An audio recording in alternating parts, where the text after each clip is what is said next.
Hello बच्चों, आप सभी को राधे राधे। कक्षा 10 गणित सत्र 2026-27 के लिए जो UP board NCERT solution Hindi माध्यम के लिए चल रहा है, उसमें अध्याय 3 दो चरों वाले रैखिक समीकरण युग्म में हम लोगों ने प्रश्नावली 3.2 तक समाप्त कर लिया है।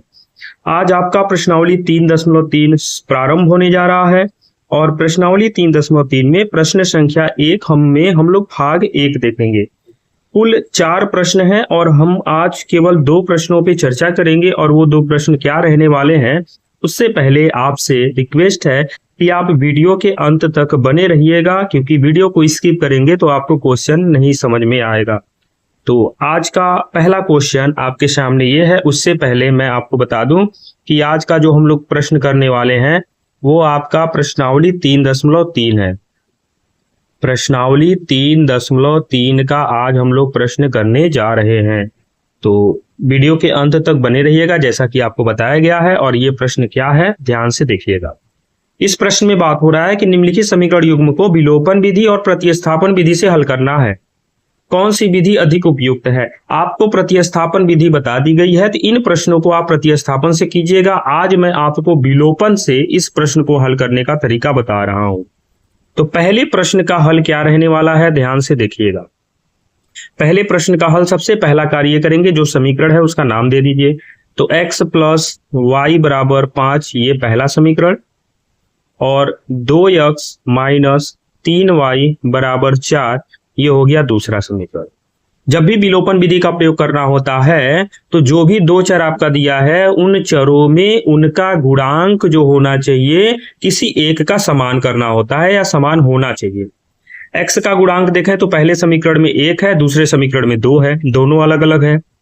अगर y का गुणांक देखें तो पहले समीकरण में 1 है, दूसरे समीकरण में -3 है, तो किसी एक को तो कुछ ना कुछ करके आपको बराबर करना है। अगर समीकरण 1 में 2 से गुणा कर दें तो x का गुणांक 2 हो जाएगा, जो कि दूसरे समीकरण में दिया है।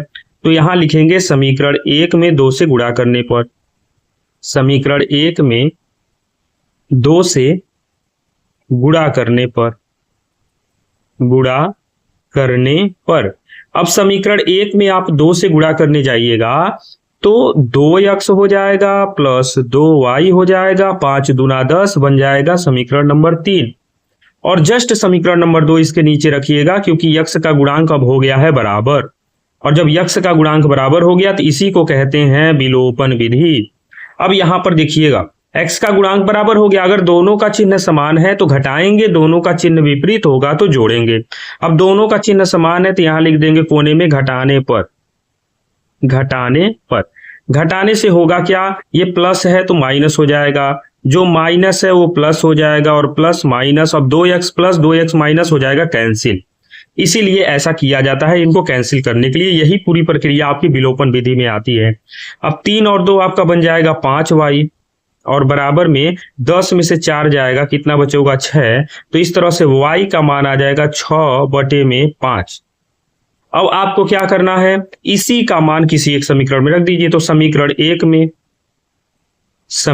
1 में y बराबर 6/5 रखने पर, समीकरण 1 में फटाफट रख दीजिए। तो समीकरण 1 आपका क्या है, x प्लस 6/5 बराबर 5। तो x बराबर कितना हो जाएगा, 5 माइनस 6/5। x बराबर 5 बचे 25 माइनस 6/5, और 25 में से 6 जाएगा तो हो जाएगा 19/5।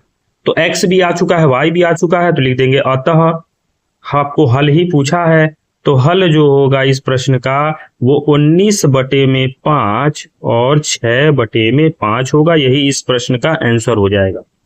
आई होप यह प्रक्रिया पूरी समझ में आ गई होगी। समझ में आ गई, अच्छी बात है। अगर कहीं आपको लग रहा है कि थोड़ा और चाहिए था तो आप चलिए प्रश्न संख्या 2 पर ध्यान दीजिए। एक बार और बताया जा रहा है, यहाँ पर सबसे पहला कार्य करना है, समीकरण लिख लेना है। तो 3x प्लस 4y बराबर 10, ये बन जाएगा पहला समीकरण।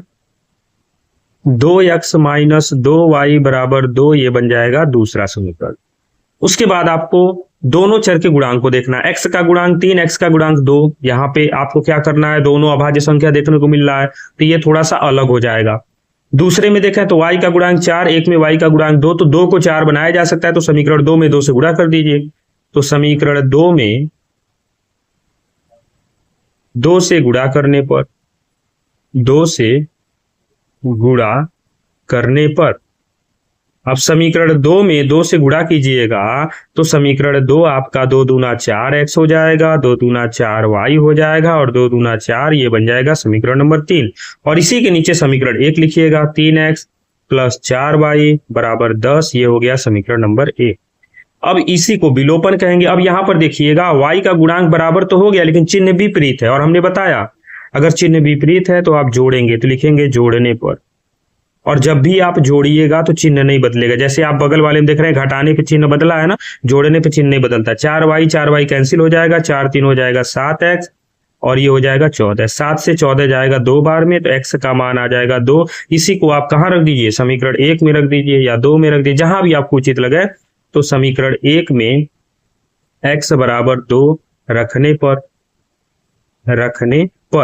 अब समीकरण 1 में x बराबर 2 रख दीजिएगा तो हो जाएगा 3 गुणे 2 प्लस 4y बराबर 10, 6 प्लस 4y बराबर 10। अब इस तरह से 4y बराबर 10 में से 6 माइनस हो जाएगा तो 4y बराबर आपको बचेगा 4, 4 से 4 कट जाएगा तो y का मान कितना मिल जाएगा 1। अब दोनों मान मिल गया है, हल चाहिए तो लिख देंगे अतः हल जो होगा आपका वो 2 और 1 होगा, और इस प्रश्न का ये हो जाएगा आंसर।